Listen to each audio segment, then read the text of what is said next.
There are 3 rules to surviving in Daniel Moretti's world: never meet his eyes, never ask questions, and never make him notice you. I broke all 3 the day I started leaving early on Fridays. I should have known better. In the sprawling marble halls of the Moretti estate, invisibility was currency, and I'd spent 6 months perfecting the art of disappearing into the wallpaper. I polished silver until my reflection blurred. I scrubbed floors until my knees ached. I kept my head down and my mouth shut, just another shadow in a house built on darker ones. But every Friday at 4:47 p.m., I became reckless. The head housekeeper, Mrs. Chun, would purse her lips when I whispered my excuse, the same vague murmur about a family matter, urgent, unavoidable. She never pushed. Maybe she sensed the desperation leaking through my carefully practiced calm. Or maybe she just didn't care enough about one maid's comings and goings. Daniel Moretti, however, was a different story. I felt the shift 3 weeks ago, that prickling awareness that crawls up your spine when you're being watched. He stood in the doorway of his study, one hand resting against the frame, his dark eyes tracking my hurried movements as I fumbled with my coat. He said nothing. He never did. But the weight of his attention pressed against me like a physical thing, heavy and inescapable. Mafia bosses don't ignore patterns. They collect them like weapons. And that particular Friday, when I slipped through the iron gates with my heart hammering against my ribs, I didn't hear the purr of his black Mercedes rolling to life behind me. I didn't see him follow me through the winding streets of Brooklyn, past the gentrified brownstones into the part of the city where hope went to die. I didn't know that in 20 minutes, Daniel Moretti would peer through a cracked warehouse window and see the secret I'd bled myself dry to protect. The warehouse squatted at the end of Mercy Street like a corpse no one had bothered to bury. Broken windows stared out like empty eye sockets, and rust bloomed across the corrugated metal walls like a disease. Weeds pushed through cracks in the concrete, reclaiming what the city had abandoned years ago. I loved it. Not for what it was, but for what it gave us: privacy. Invisibility. A place where no one looked twice, because no one wanted to see. The side door groaned as I shouldered it open, my grocery bag heavy with supplies, bandages, pain cream, the protein bars Sophia pretended to hate but always finished. The interior was a cavern of shadows and forgotten industry, old machinery hulking in corners like sleeping giants. But in the center, where afternoon light slanted through the broken roof, I'd carved out something that almost looked like hope. Ellie. Sophia's voice echoed off the walls, bright and piercing as a bell. She sat in her wheelchair near the makeshift workspace I'd built from salvaged materials, a table cobbled together from pallets, foam mats spread across the concrete, and the parallel bars I'd welded myself from scrap metal, my hands blistered for weeks after. "I've been practicing my grip exercises," she announced proudly, holding up her small hands. "Look, I can hold the position for 20 seconds now." My throat tightened. 20 seconds. Such a small victory. Such an enormous one. That's my girl. I dropped the bag and crossed to her, kneeling so we were eye level. At 9 years old, Sophia still had that baby round face, freckles scattered across her nose like constellations. But her eyes, those were older. Aged by pain and disappointment and a courage that shamed me daily. "Did you bring them?"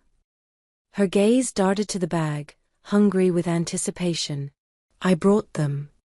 I pulled out the braces carefully, as if they were made of glass instead of cheap metal and leather straps.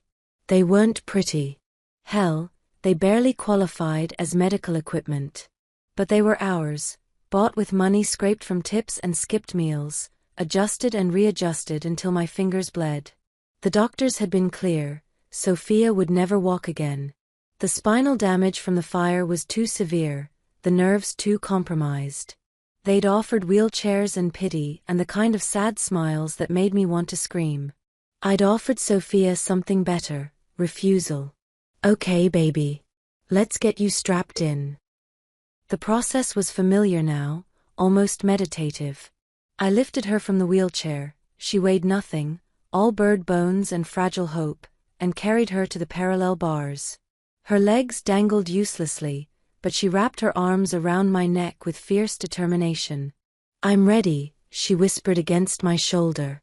I set her down gently, supporting her weight as I fastened the braces around her calves, her thighs, connecting the straps with practiced efficiency. The metal was cold against her skin. She never complained. "How does that feel?" "Too tight." "It's perfect." Her hands gripped the parallel bars, knuckles white with effort. "Let's do this." Outside, pressed against the grimy glass of a window I'd forgotten to board up, Daniel Moretti stood perfectly still. I didn't know he was there. Didn't feel his eyes tracking every movement as I positioned myself behind Sophia, my hands hovering near her waist. Didn't sense the moment his world tilted, the careful architecture of his assumptions crumbling. All I knew was Sophia. "Remember," I said softly, falling into our routine. "Small steps. Don't try to go fast. Just feel the movement." I know. But her voice trembled with excitement and fear in equal measure. I'd researched everything I could about spinal injuries, about experimental treatments and physical therapy techniques. I'd watched YouTube videos until my eyes burned, taken notes in the margins of library books I couldn't afford to buy. The braces were supposed to provide structural support, to let her practice the motion of walking even if her body couldn't do it alone. The doctors said it wouldn't work. That I was giving her false hope. But hope, false or otherwise, was all we had left. "Okay," I breathed. "On 3. 1, 2. Sophia moved. It wasn't walking, not really. More like a controlled fall forward, her legs dragging in the braces, her entire body shaking with effort. But she moved. And when I caught her weight, when I helped her steady herself, when she looked up at me with tears streaming down her face. "I did it. Ellie, I did it." Her laughter was everything. Pure and bright and unbroken, filling the warehouse like music. I laughed too, or maybe I was crying, or maybe both at once.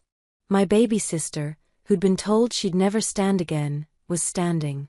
Trembling and supported and barely upright, but standing. "Again," she demanded. "I want to go again."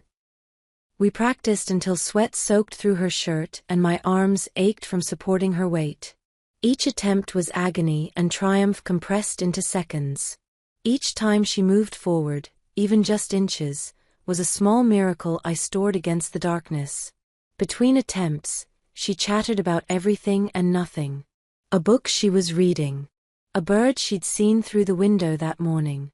Normal things.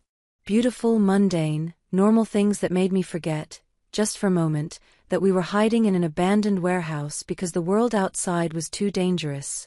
"Do you think I'll be able to walk to school someday?" she asked during a water break, her voice small and careful. "Like, really walk? Without the chair?" I knelt beside her, brushing damp hair from her forehead. "I think you're going to do amazing things, sophomore things those doctors can't even imagine. Because I have you. Because you have you. I'm just helping." "You're my hero," she said simply, as if it were fact. As if the weight of that title didn't crush me every time she said it. Outside, Daniel Moretti felt something crack in his chest, something he'd thought long dead. He watched the maid who cleaned his floors cradle her sister like she was made of starlight. Watched her wipe away tears with hands he'd only ever seen wielding cleaning supplies. Watched her build hope from scraps and determination in a place the world had forgotten. She wasn't invisible anymore. She was incandescent. And he'd been so catastrophically blind. "One more time?" Sophia asked, her voice brightening. "Please? I feel like I'm getting stronger." "One more time," I agreed, helping her back to the bars. "Then we need to get you fed. I brought your favorite." The door groaned. Not the side door I'd entered through. The main entrance, the one I'd blocked with a rusted dumpster specifically to keep people out.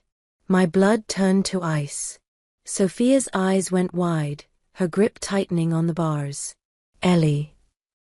"It's okay," I lied, moving between her and the door. Probably just the wind. But I knew better. The wind doesn't move dumpsters. The wind doesn't create shadows that tall, that broad, that precisely shaped like a man in an expensive suit. Daniel Moretti stepped from the darkness into the light, and the entire world held its breath.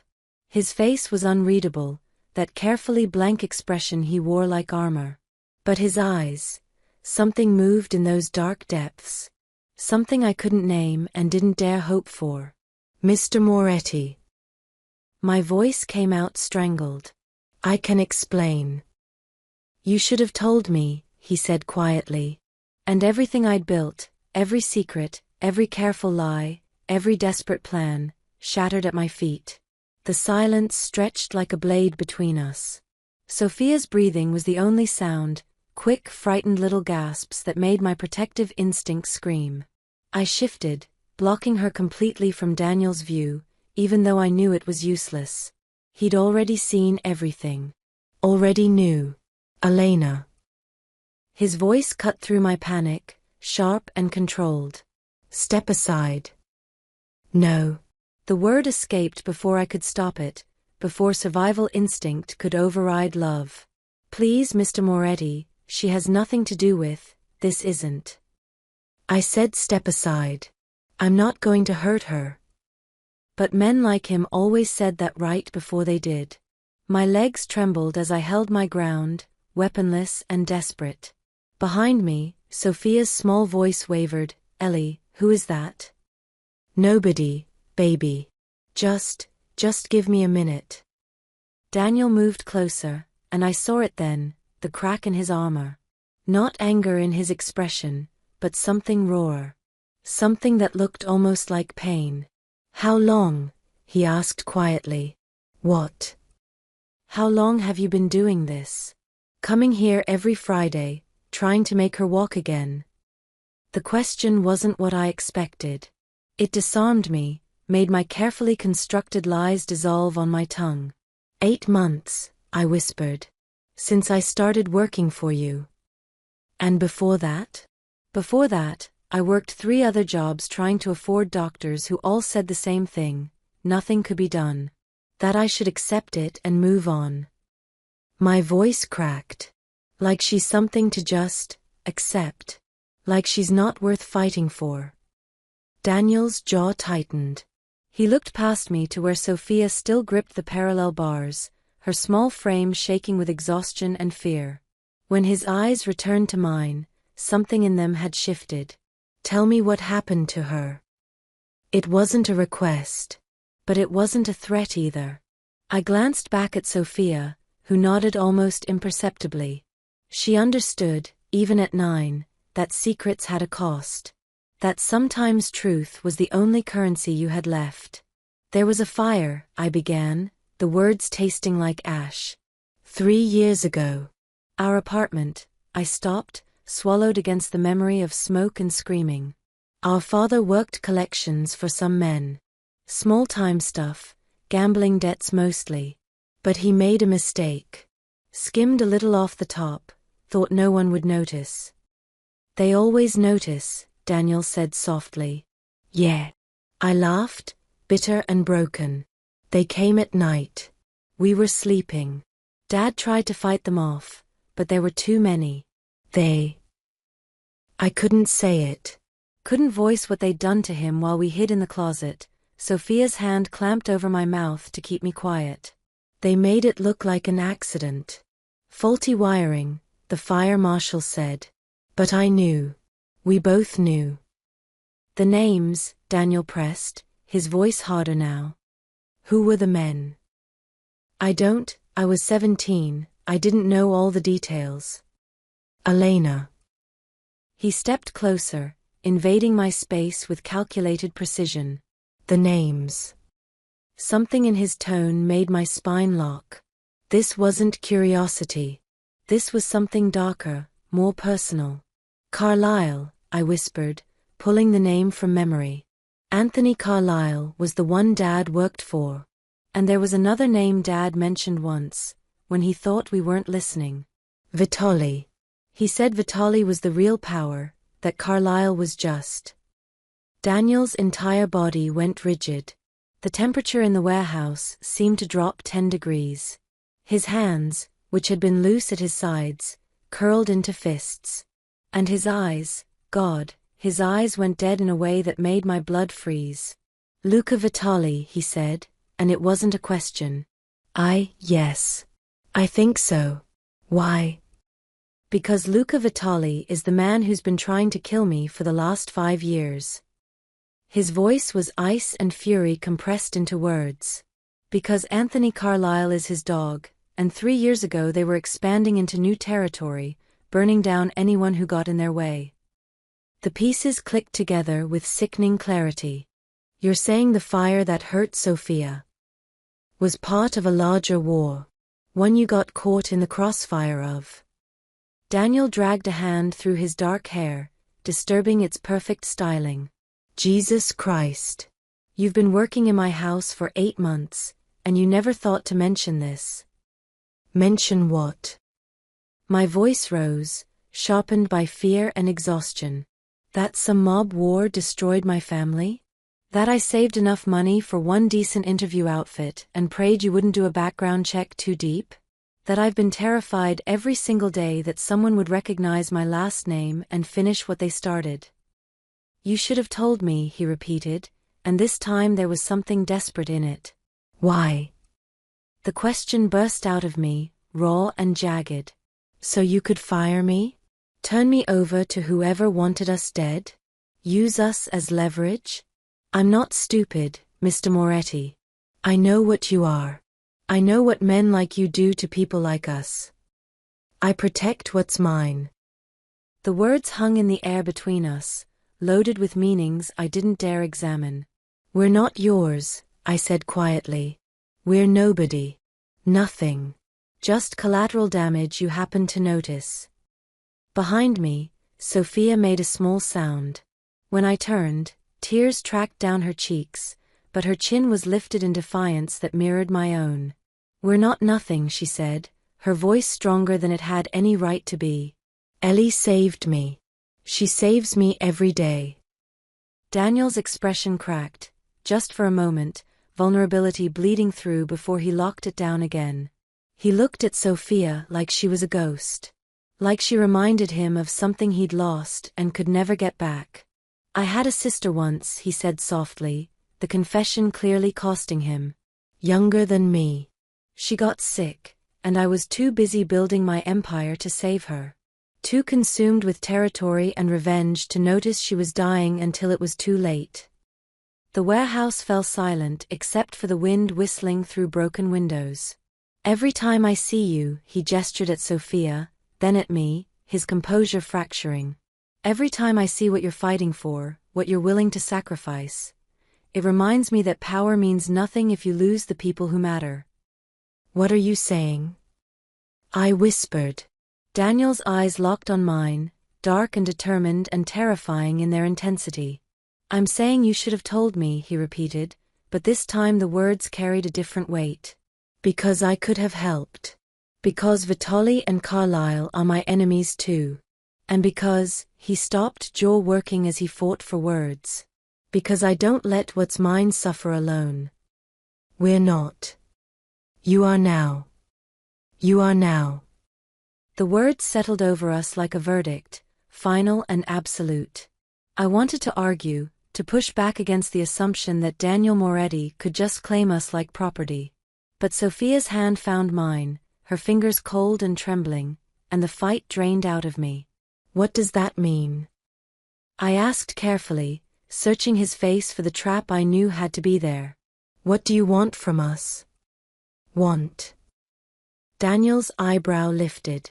I want you to stop killing yourself trying to fix the impossible with duct tape and desperation. It's not impossible. Elena. He cut me off with a look. Those braces are barely functional. The therapy you're doing here, without proper supervision, could cause more damage. And this place, he gestured at the crumbling warehouse, is a disaster waiting to happen. What if there's an emergency? What if she gets hurt and you can't get help in time? Each word was a hammer blow because they were all true. Every fear I'd swallowed down, every worst-case scenario I'd imagined at 3 in the morning came flooding back. "I'm doing the best I can with what I have," I said, hating how defensive I sounded. "I know you are." His voice softened, just slightly. "That's why I'm offering you better." "Better," I repeated flatly. "And what does better cost?" Something flickered across his face, hurt, maybe, or disappointment that I'd think so little of him. But he recovered quickly, that mask of control sliding back into place. "There's a clinic in Manhattan. Specializes in spinal injuries, cutting-edge treatments. The doctor who runs it owes me a favor." He paused, letting that sink in. "A big favor. One phone call and Sophia gets an appointment this week." My heart lurched. "How much?" "Already paid for." "Mr. Moretti." "Daniel." The correction was firm. "If we're doing this, you call me Daniel." "Doing what exactly?" I pressed, needing to understand. "Why would you help us? You barely know we exist." "I know you leave every Friday at 4:47. His eyes held mine. "I know you skip lunch 3 days a week and pretend you're not hungry. I know you work yourself to exhaustion and never complain. I know." He stopped, jaw tightening. "I know what it looks like when someone loves another person more than their own life." The raw honesty in his voice stole my breath. Behind me, Sophia whispered, "Ellie, I'm tired." The interruption broke the moment. I turned immediately, guilt flooding through me. She'd been standing in those braces for too long, her small body trembling with exhaustion. "I've got you, baby." I moved to unfasten the straps, but Daniel was faster. "Let me." I froze, every instinct screaming to put myself between him and my sister. But Sophia looked up at him with curious, unafraid eyes, and I found myself stepping aside. Daniel knelt beside her, his expensive suit trousers pressing into the dirty concrete without hesitation. His hands I'd seen sign death warrants, hands that had probably killed, moved with surprising gentleness as they worked the buckles. "These are hurting you," he said quietly, noticing the red marks on her skin. "Only a little," Sophia admitted. "But it's worth it." "Worth it?" He glanced up at her, something ancient and sad moving in his expression. "Why?" "Because I want to walk to school like normal kids. I want to run and play and not have everyone look at me like I'm broken." Her voice wavered. "I'm not broken. I'm just stuck. And Ellie's helping me get unstuck." Daniel's hands stilled on the last buckle. For a long moment, he just stared at this 9-year-old girl who spoke about impossible dreams like they were inevitable. "You remind me of someone," he said finally, his voice rough. "She was brave like you. Stubborn too." "Your sister?" Sophia asked with the blunt curiosity of children. "Yes." He finished removing the braces, setting them aside with a care that made my chest ache. "She would have liked you. I'm sorry she died." The simple, honest condolence seemed to undo something in Daniel. He sat back on his heels, and for just a moment, I saw past the Mafia boss to the man underneath, the one still haunted by the sister he couldn't save. "Me too," he whispered. Sophia reached out and patted his hand with her small one. "But you can help us. That's something, right? That's like making it better." Daniel looked at her hand on his, then up at me. The vulnerability in his eyes was devastating. "The clinic," I heard myself say. "What would we need to do?" His attention snapped back to me, sharp and focused. "I'll arrange transportation. You'll meet with Dr. Chun, no relation to your housekeeper, and she'll do a full evaluation. Imaging, therapy assessment, the works. And after that? After that, we make a plan. Real braces, proper equipment, maybe even surgery if she's a candidate." He stood, brushing off his knees. "Whatever it takes." I can't afford. I told you it's handled. I don't take charity, I said through clenched teeth. Good. Because this isn't charity. Daniel moved closer, invading my space with calculated intent. You work for me, Elena. You're under my protection whether you knew it or not. That means what threatens you threatens me. And right now, Sophia's condition is a vulnerability I won't tolerate. A vulnerability, I repeated, anger sparking. She's not a weakness to be managed. She's a child who deserves better than this. He gestured at the warehouse, at the makeshift therapy equipment, at the entire desperate situation. Let me give her that. Let me give both of you that. I wanted to refuse. Wanted to cling to my independence and pride. But Sophia's hopeful eyes were on me, and I knew, I'd always known, that my pride was worth nothing compared to her future.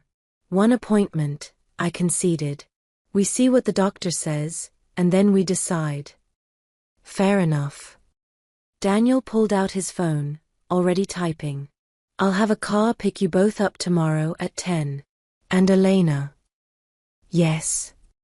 You're not coming back to the warehouse after this. It's not safe, and you don't need it anymore. You can't just. I already did. He met my eyes, and there was steel beneath the softness. You're under my protection now.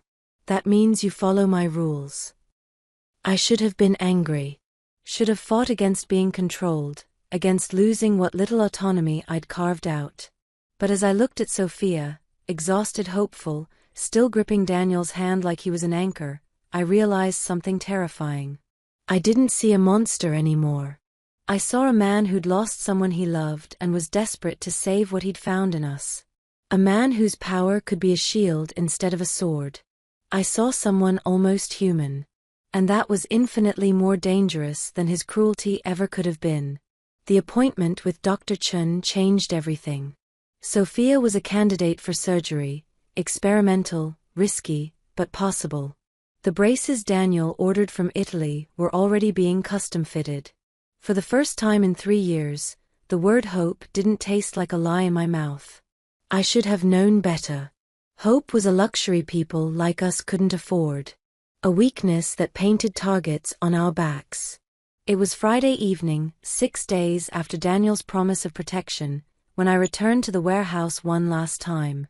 I told him I was done with the place, but there were still things I needed to retrieve: Sophia's medical records, the notebook where I'd tracked every exercise and measurement, the photo of our parents I'd hidden in a coffee can behind the parallel bars.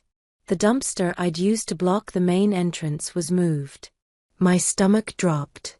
I stood on the cracked pavement, grocery bag hanging forgotten from my hand, staring at the gap where 2 tons of metal had been effortlessly shoved aside. No, I whispered. No, no, no. I ran. The side door hung open, twisted off its hinges. Inside, the warehouse was destruction incarnate. The parallel bars I'd spent weeks building lay crumpled like discarded toys. The foam mats were slashed open, white stuffing spilling across concrete. The table, my salvaged, carefully constructed table, was kindling. And the braces. God, the braces. They lay in pieces near the center of the space, metal twisted and leather straps cut, destroyed with methodical precision. Someone had taken their time. Had enjoyed it. My legs gave out. I knelt in the wreckage, picking up pieces of bent metal, and the sound that escaped me was animal, raw and broken and drowning in grief. These weren't just braces. They were months of saved money, of sacrificed meals, of hope measured in leather and steel. They were Sophia's chance, and someone had crushed them like they were nothing. That's when I saw the message. Carved into the concrete with something sharp, the letters deep and deliberate. You belong to US. Ice flooded my veins. My hands shook as I traced the words, feeling the grooves, the threat embedded in stone. This wasn't random. This wasn't coincidence. They'd found us. After 3 years of hiding, of running, of pretending we didn't exist, Carlyle's men had found us. No. I stood, backing away from the message. Not again. Not Sophia. Not. My phone. I needed my phone. Needed to call Daniel. Needed to get to Sophia. Needed to. A sound stopped me. Soft, whimpering. Coming from the far corner of the warehouse, where shadows pooled thick and dark. Hello? My voice cracked. Is someone? A woman stumbled into the light. Young, maybe early 20s, her face bruised and bloody. She clutched her ribs, each breath a labored wheeze. Run, she gasped. They're coming back, wanted you to see. She collapsed. I caught her, lowering us both to the ground. Blood soaked through her shirt, too much blood, and her eyes were starting to glaze. Who did this? I demanded, even though I already knew. Who sent you? Carlisle, she choked out. Said to tell you, debts don't die, with fathers. Stay with me. I pressed my hands against the worst of the bleeding, my phone trapped under my knee. I'm calling for help. Too late. She grabbed my wrist with surprising strength. He knows about the girl, about Moretti, said you chose the wrong side. Her grip went slack. No, no, no, I shook her, desperate and useless. Please stay awake, I can. But she was already gone, her eyes staring at nothing, and I was kneeling in her blood with a message carved in stone and the certainty that Sophia was next. I scrambled for my phone, fingers slipping on the screen, leaving red smears as I dialed Daniel's number. He answered on the first ring. Elena. They found us. The words tumbled out, fractured and panicked. The warehouse, they destroyed everything, there's a woman, she's dead, they said Sophia. Where are you? His voice was ice and murder compressed into 3 words. The warehouse, but Daniel, Sophia's at home alone, what if they? I already have men at your apartment. She's safe. A pause, then, are you hurt? No, but. Stay there. Don't move. I'm 5 minutes out. The line went dead. I sat in the ruins of my hope, cradling a dead woman I didn't know, and waited for the monster I'd started to trust. He arrived in 4 minutes. The warehouse door exploded inward, not opened, but kicked with such force the remaining hinges shattered. Daniel strode through the wreckage, flanked by 2 men in dark suits, and the expression on his face was apocalyptic. His eyes found me first, did a rapid assessment for injuries. Then they landed on the dead woman. The destroyed braces. The message carved in concrete. Something in him went absolutely still. Get her up, he ordered one of his men without taking his eyes off the message. Carefully. Hands helped me stand, gentle but firm. Someone draped a jacket over my shoulders. But I couldn't stop staring at Daniel, at the way fury transformed him into something barely human. He crouched beside the carved words, fingers tracing the letters like he was memorizing them. When he stood, his voice was perfectly, terribly calm. Carlisle did this? I nodded, not trusting my voice. He threatened Sophia? Another nod. Daniel pulled out his phone, pressed a single number. When someone answered, he said 3 words, burn it down. Daniel, I started, but he cut me off with a look. They came into my city. Threatened what's under my protection. Killed a civilian to send a message. His jaw worked. That requires an answer. What kind of answer? He turned to me fully then, and the man I saw wasn't the one who gently removed Sophia's braces. This was the Mafia boss, the killer, the legend that made grown men check over their shoulders. The kind that ensures no one ever touches you or your sister again. He moved closer, and I should have been afraid, but all I felt was savage relief. The kind written in blood and bodies. The kind that makes people remember why my name is whispered like a curse. They'll come after you, I whispered. Good. His smile was a razor. Let them come. Let Carlyle send every man he has. Let Vitali crawl out of whatever hole he's hiding in. I want them to know exactly who they're dealing with. Why? The question burst out of me. Why do this? Why risk a war over us? Daniel's hand cupped my face, thumb brushing away blood I hadn't realized was there. His eyes held mine, dark and infinite and burning with something I didn't dare name. Because I'm done losing people I could have saved, he said quietly. Because your sister deserves to walk. Because he stopped, jaw tightening. Because you're mine to protect now. And I don't fail twice. His phone buzzed. He glanced at it, then back at me. Sophia's secure at my estate. You're going there now, and you're not leaving until this is finished. It wasn't a request. My men will handle the body, the scene, the police if necessary. And you? His smile turned predatory. I'm going hunting. Daniel didn't let me go to the estate alone. He drove himself, dismissing his men with a curt gesture that brooked no argument. The car, a sleek black Audi that probably cost more than I'd earn in 5 years, sliced through the city streets in tense silence. I sat rigid in the passenger seat, still wearing someone else's jacket, still tasting copper and fear. My hands wouldn't stop shaking. She's safe, Daniel said quietly, the first words he'd spoken since we left the warehouse. I have 4 men stationed at the house, 2 inside Sophia's room. No one gets through. You can't know that. My voice sounded hollow even to my own ears. You didn't think they'd find the warehouse either. His knuckles whitened on the steering wheel. That's on me.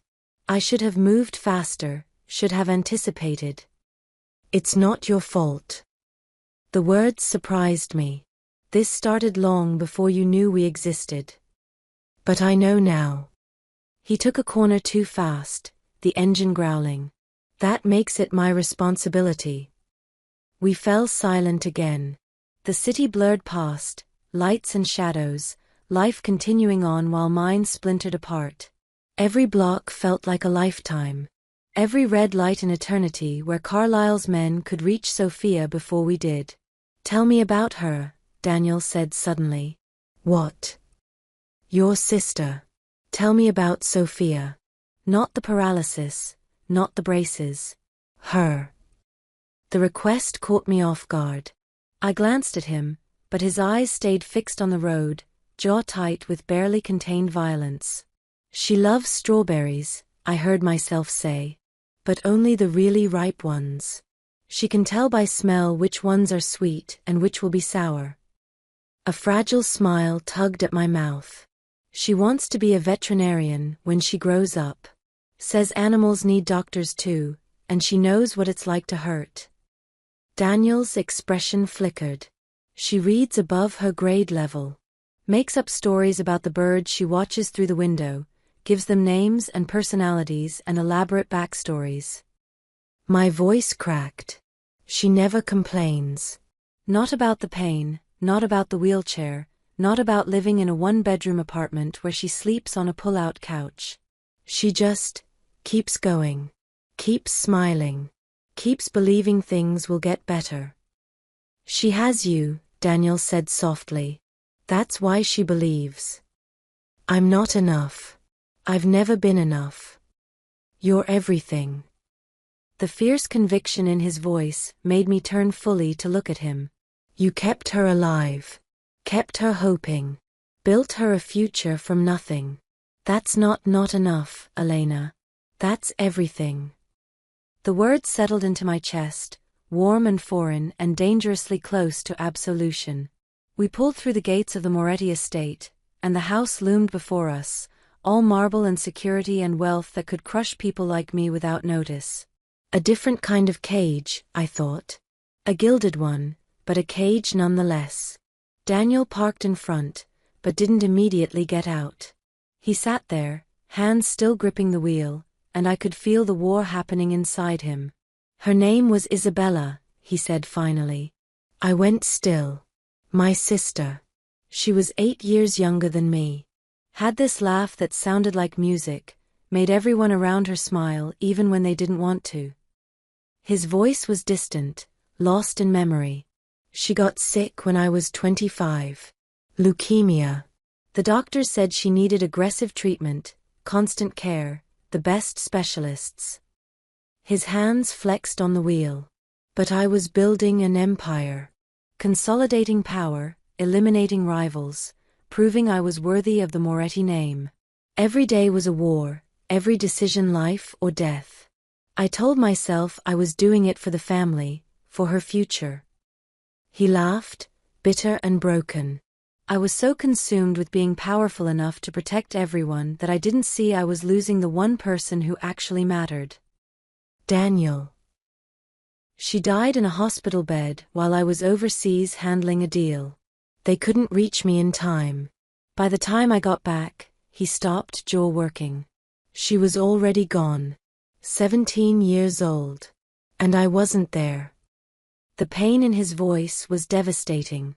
I reached out without thinking, my hand covering his on the wheel. It wasn't your fault, I said. Wasn't it? He turned to look at me finally, and his eyes were wells of ancient grief. I chose power over presence. I chose the empire over her. And she paid the price for my ambition. You were trying to protect your family. I was trying to be a god. His hand turned under mine, fingers lacing with mine in a grip that felt like drowning and salvation at once. And gods don't kneel beside hospital beds. They don't hold hands or tell stories or just be there when it matters. The vulnerability in his confession cracked something open inside me. This wasn't the mafia boss. This was just a man, broken by loss, haunted by the ghost of a girl he couldn't save. When I saw you with Sophia, he continued, voice rough, when I watched you fight the impossible for her, sacrifice everything, it was like looking at what I should have been. What I failed to be. So this is guilt? I asked carefully. You're helping us to make up for Isabella? No. He brought our joined hands up, pressed them against his chest where his heart hammered beneath expensive fabric. I'm helping you because looking at Sophia reminds me that some things matter more than power. That having an empire means nothing if you don't protect what's precious. That I was given a second chance to not fail someone who deserves better. We're not your redemption, I whispered. Stay low, Daniel commanded, already moving. He grabbed the bed frame and shoved with inhuman strength, repositioning it away from the windows. Don't move, don't look up. I pressed Sophia into the mattress, my body covering hers, feeling her heart race against my chest. She wasn't crying, my brave, stubborn girl, but her fingers dug into my arms hard enough to bruise. The two guards burst into the room, weapons drawn. Sir, we have multiple hostiles breaching the perimeter.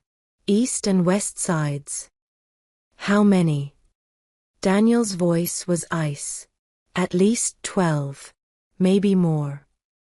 Sophia, one of the guards, started toward us. I'll handle them. Daniel cut him off. He looked at me, and in his eyes I saw the monster emerge fully. Elena, listen to me very carefully. There's a panic room behind the bookshelf in the corner. Take Sophia there now. What about you? I'm ending this. He pulled a gun from somewhere, sleek, black, deadly, and checked the chamber with practiced efficiency. Marco, Luca, escort them. Then get back here. Sir, Marco started. That's an order. Downstairs, something exploded. The entire house shook, plaster dust raining from the ceiling. Sophia whimpered against my chest. Marco moved to the bookshelf, pressing something hidden. It swung open with a mechanical hiss, revealing a steel door and a biometric scanner. Go, Daniel said. Now. But I couldn't move. Couldn't reconcile the man who'd confessed his grief 20 minutes ago with the killer standing before me now, ready to paint his floors with blood. Daniel. I told you. He met my eyes one last time, and the promise in them was absolute. No one hurt Sophia while I breathe. Then he was gone, disappearing into the hallway where gunfire echoed like thunder. "Miss, please." Marco's hand on my shoulder was gentle but firm. "We have to move." I gathered Sophia, light as a bird, trembling like a leaf, and followed Marco toward the panic room. Behind us, Luca took up position at the door, weapon raised.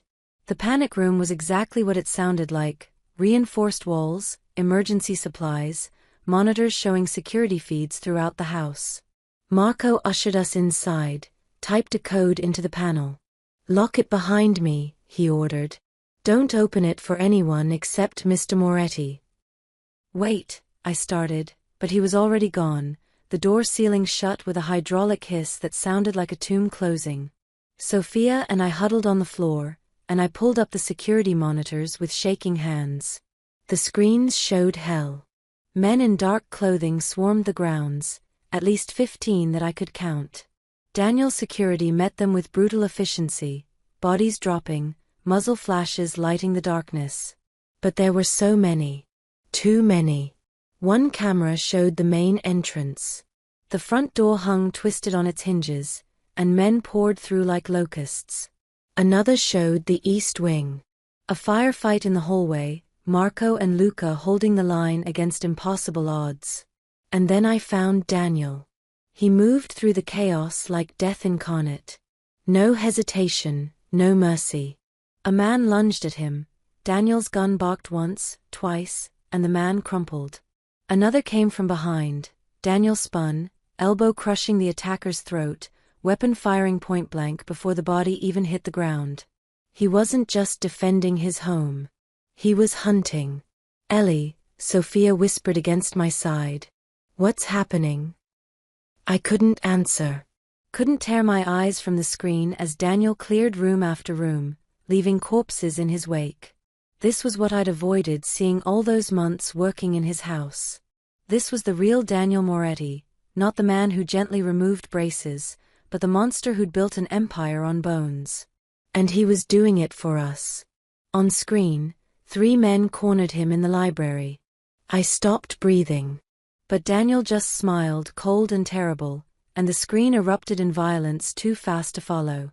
When it cleared, all 3 men were down, and Daniel was already moving toward the next threat. "How many?" His voice crackled through the security system, talking to someone off-screen. 7 left. They're regrouping at. Static. Then screaming. Then silence. I pulled Sophia closer, my heart hammering so hard I thought it might burst.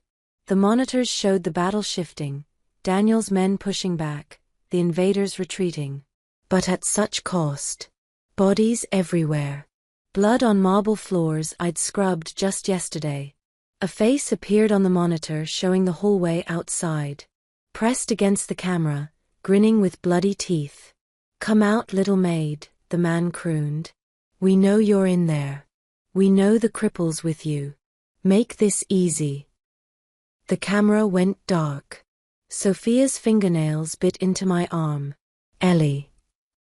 "Shoo, baby. We're safe." The door's locked.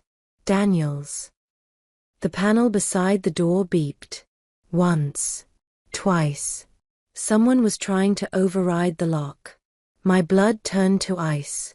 Elena Davis, a voice called through the steel. Not Daniel's voice. Someone else's, smooth, cultured, dripping with malice. "I believe you have something that belongs to me. A debt unpaid. A lesson unlearned." Carlyle. "Come out," he continued, "and perhaps I'll let the child live. Stay hidden, and I'll make you listen while she screams." The panel beeped faster. He was close to breaking through. I looked at Sophia, my brave, beautiful sister, and knew with absolute certainty that I would die before I let him touch her. So I did the only thing I could. I picked up the emergency phone mounted on the wall and pressed the single button labeled, Moretti. It rang once. "Elena." Daniel's voice was raw, breathless. "Are you?" "He's here," I whispered. "Carlyle. He's breaking through the door." A pause that lasted forever. Then, hold on. I'm coming. The line went dead. The panel beeped one final time, and the lock disengaged with a mechanical click that sounded like the end of the world. The door swung open. Anthony Carlyle stood framed in the doorway, a gun in one hand and 3 years of nightmares made flesh. He was smaller than I remembered, or maybe terror had made him larger in my mind. Mid-50s, silver at his temples, expensive suit marred by blood spatter that wasn't his own. He smiled when he saw us. There you are.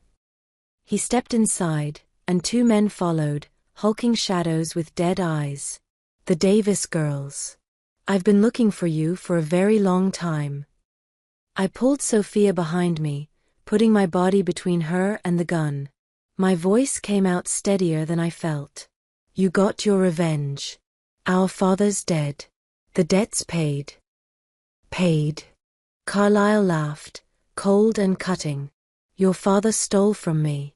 Embarrassed me in front of my associates. Made me look weak. He moved closer, and I backed up until we hit the wall. His death was just the beginning. The real payment is watching his daughters suffer. Watching you realize that defiance has consequences that echo through generations. She's 9 years old, I choked out. She's a child. She has nothing to do with. She's leverage. He raised the gun, pointing it directly at Sophia's head. And you're going to watch her die the way I watched your father beg. Sophia's hand found mine, squeezing tight. No tears. No pleading. Just acceptance that broke my heart into fragments. I love you, Ellie, she whispered. No, the word ripped from my throat. Please, take me instead. Kill me. Do whatever you want, just let her. Elena Davis offering herself for her sister. How touching. Carlyle's finger moved to the trigger. But you see, that's not how this works. You need to live. You need to carry this. You need to. The wall behind him exploded. Not the door, the wall itself. Drywall and wood disintegrated as Daniel Moretti crashed through it like a force of nature, tackling Carlyle before he could pivot. The gun discharged, deafening in the enclosed space, but the bullet went wide, embedding in the ceiling. They hit the ground in a tangle of violence. Daniel's fist connected with Carlyle's face once, twice, bone crunching under knuckles. But one of the guards recovered, raising his weapon toward Daniel's exposed back. No. I screamed. Daniel rolled, using Carlyle's body as a shield. The guard hesitated, just a second, just long enough. Daniel's gun came up, and the guard dropped with a hole in his forehead. The second guard lunged for Sophia. Everything slowed. I saw his hand reaching, saw his cold calculation that a hostage would end this. Saw him grab for my sister's arm while Daniel was still tangled with Carlyle. I threw myself forward, but I was too slow. Too human. Too powerless. The guard's fingers closed around Sophia's wrist, yanking her from my grasp. She cried out, not in fear, but in pain as her paralyzed legs twisted wrong. Got her, the guard shouted. Stand down or the girl. Daniel's gun barked. The guard's head snapped back, a red mist where his skull had been. He dropped like his strings were cut, and Sophia fell with him. I caught her. Barely. We collapsed together, her small body shaking in my arms, both of us covered in someone else's blood and brain matter. Don't look, baby. Don't look. I pressed her face into my shoulder, shielding her eyes from the horror. Behind us, Daniel and Carlyle struggled. Carlyle had found his gun, was bringing it up despite the blood pouring from his broken nose.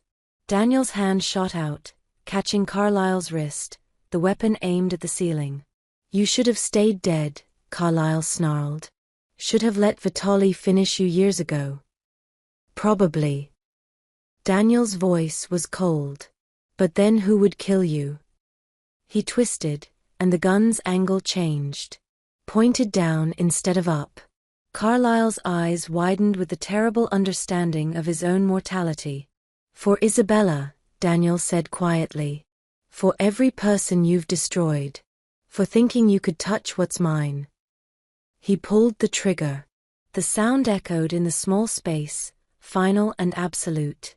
Carlyle's body went limp, and Daniel shoved it aside like garbage. For a moment, one crystalline, terrible moment, silence fell. Then Daniel was moving, crossing the space to where I held Sophia. He dropped to his knees beside us, and his hands, those hands that had just killed 3 men, reached out with infinite gentleness. "Let me see," he said.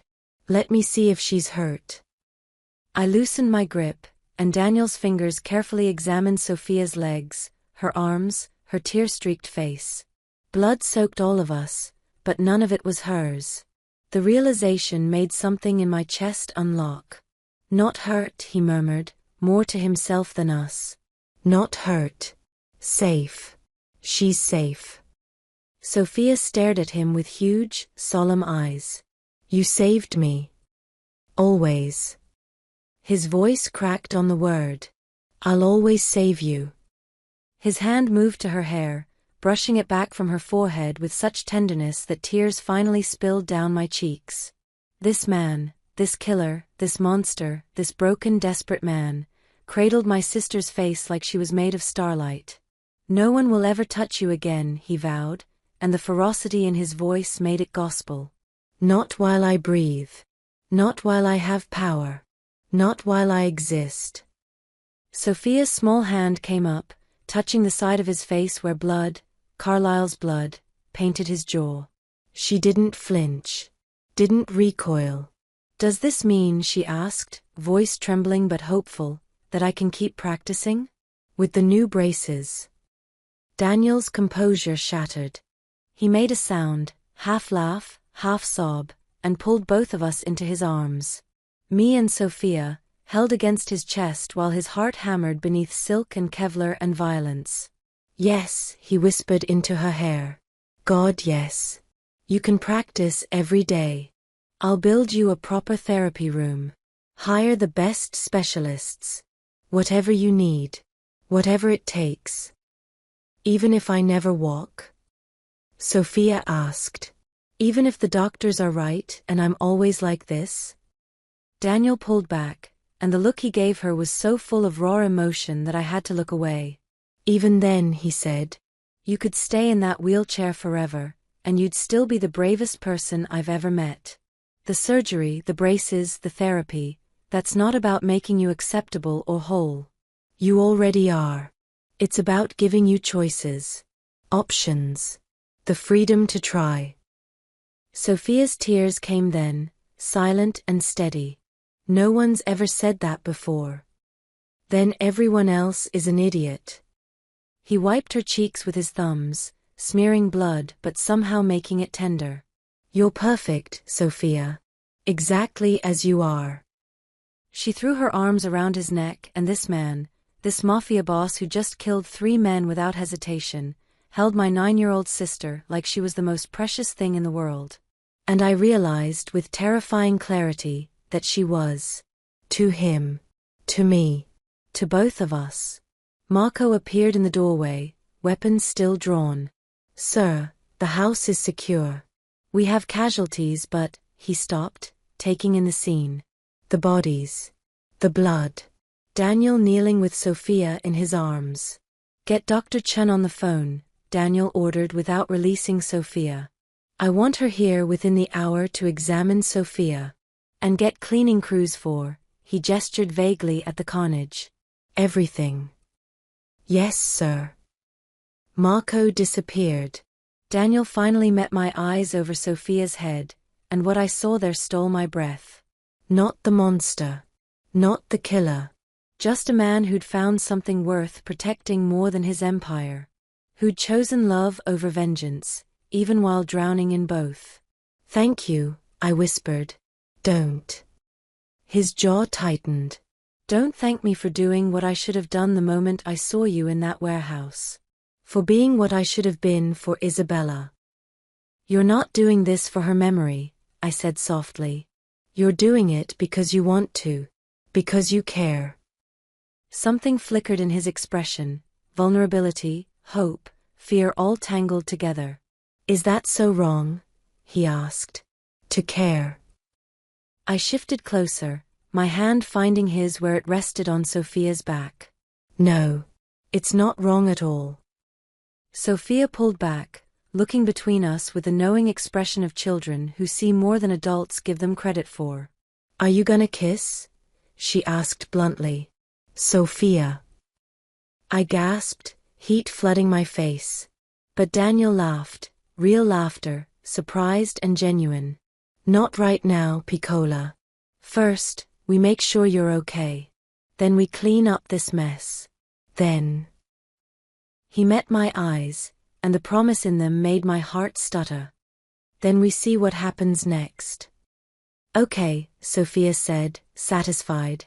She settled back against Daniel's chest, exhausted by fear and adrenaline. But for the record, I think you should. Ellie needs someone to take care of her too.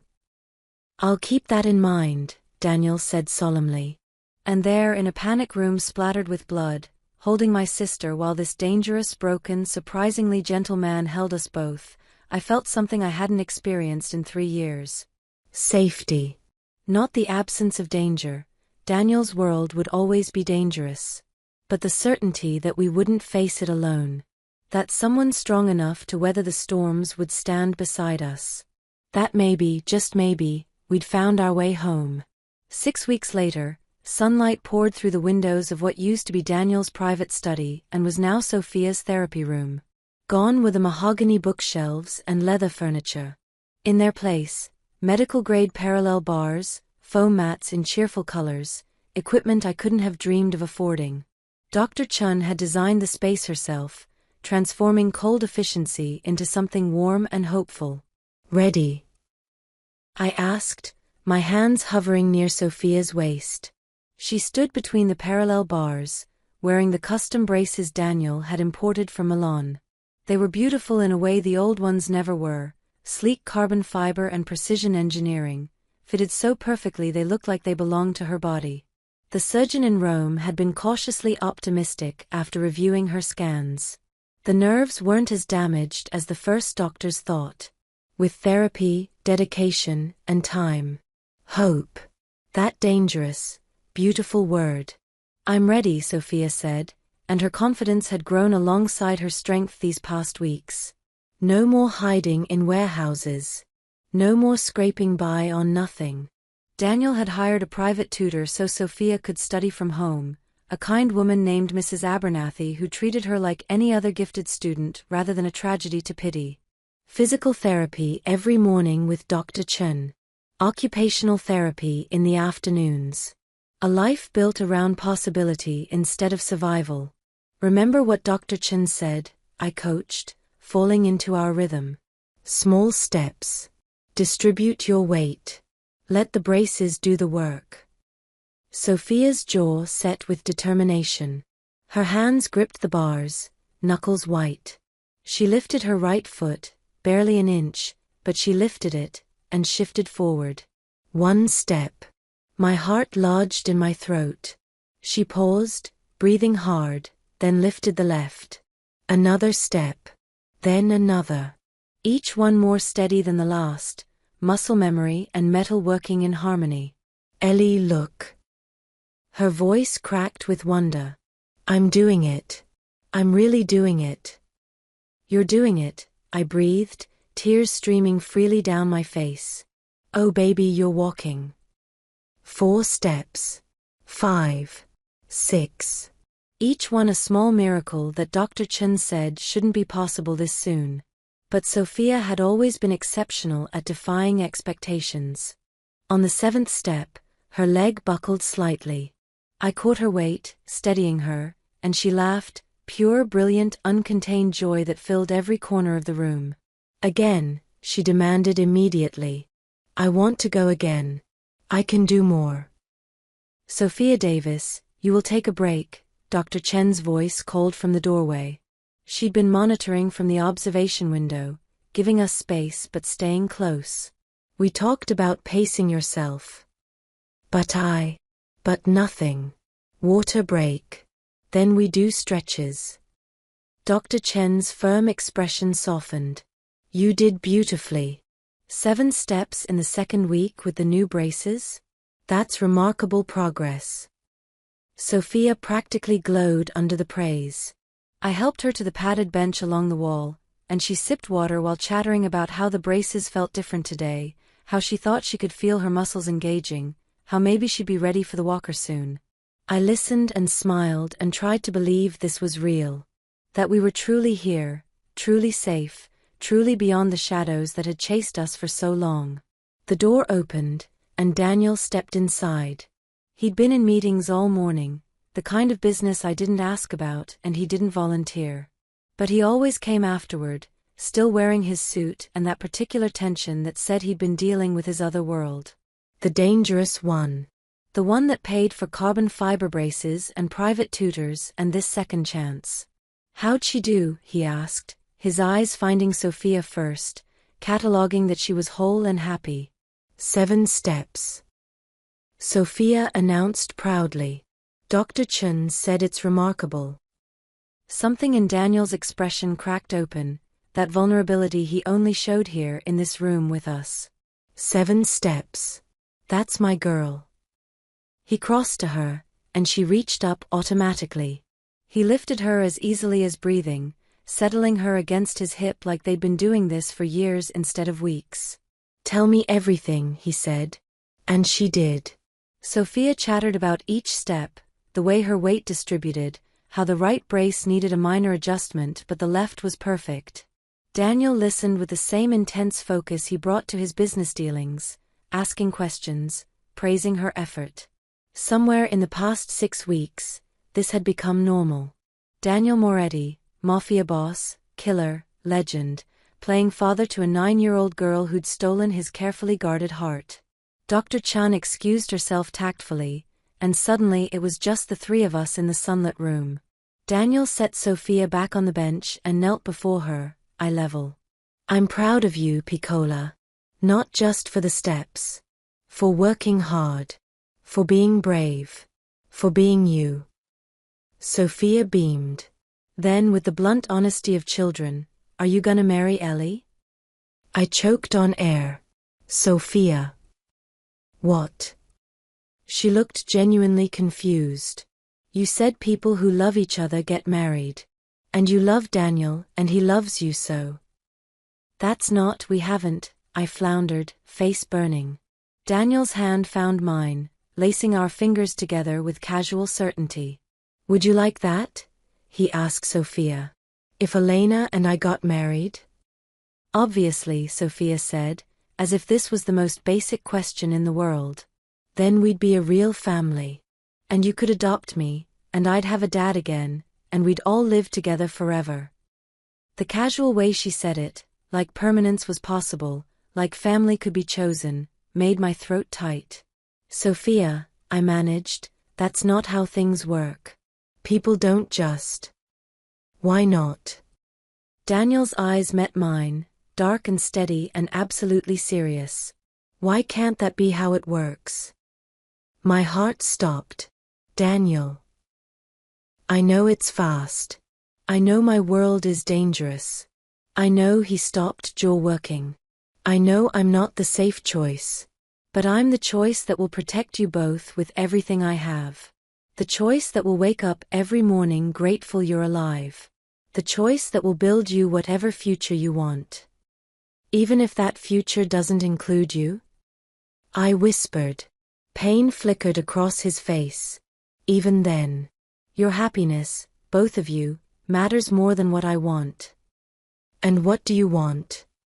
He stood, pulling me up with him, close enough that I could feel his heart beating. I want to watch Sophia take her first real steps without braces. I want to see her graduate high school, go to veterinary school, live the life she deserves. I want, his free hand came up, cupping my face. I want to wake up next to you every morning. Want to come home to you every night. Want to build something real that isn't based on fear or power or blood. That's not your world, I said, even as I leaned into his touch. No. But it could be. For you, I'd make it that. His thumb brushed my cheekbone. I'm not asking you to decide today. I'm just asking you to consider that maybe we've all found what we've been looking for. Behind us, Sophia made an exaggerated gagging sound. Are you gonna kiss now? Because if so, I'm gonna cover my eyes, but you should definitely kiss. Daniel laughed, surprised and genuine. Permission granted? Oh my God, I muttered. But I was smiling. Couldn't help it. He leaned down, and I met him halfway. The kiss was soft, tentative, tasting of possibility and promise. Nothing like the violence he was capable of. Everything like the gentleness he'd shown Sophia. When we pulled apart, Sophia was peeking through her fingers. Okay, that was pretty good, she admitted. Can we practice walking again now? And just like that, the moment passed. Back to therapy, to progress, to the steady work of building a future. But as Daniel helped Sophia back to the parallel bars, as I watched him steady her with infinite patience, I realized something fundamental had shifted. I wasn't the maid anymore. Wasn't the girl scrubbing floors and hiding secrets. I was Elena Davis, sister, survivor, and maybe, just maybe, something more. A woman who'd fought impossible odds and won. Who'd protected what mattered and found unexpected allies in the darkness. A woman carrying both her sister's hope and a dangerous man's heart. Daniel caught my eye across the room as Sophia took another step. In his gaze, promise, dedication, and something that looked suspiciously like love. The future was uncertain. His world would always have shadows. But standing here in this sunlit room, watching my sister walk and this complicated man smile, I thought maybe we'd be okay. Maybe we'd be more than okay. Maybe we'd found our way home after all. Sophia took another step, then another, her laughter echoing off the walls. And for the first time in 3 years, I let myself believe in happy endings. Not the fairy tale kind. The real kind, messy and complicated and built on blood and hope in equal measure. The kind worth fighting for. The kind we'd earned.